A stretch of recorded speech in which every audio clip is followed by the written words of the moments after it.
আসসালামু আলাইকুম। আন্তর্জাতিক সংবাদে আপনাদেরকে স্বাগত।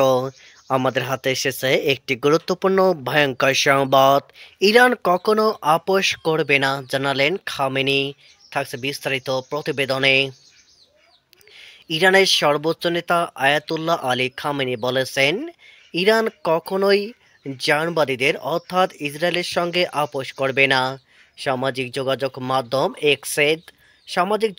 মাধ্যম এক্সে সাবেক টুইটারে দেওয়া একাধিক পোস্টে তিনি এই মন্তব্য করেন বলে বিবিসির প্রতিবেদনে উঠে এসেছে।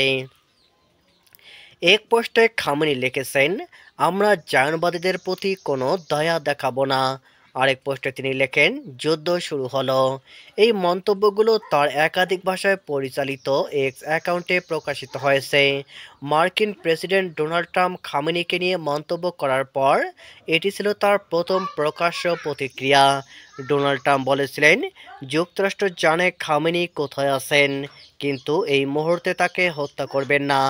এর আগে চলতি সপ্তাহে খবর প্রকাশিত হয়, ইসরায়েলের খামেনিকে হত্যার প্রস্তাবে ভেটো দিয়েছিলেন ডোনাল্ড ট্রাম্প।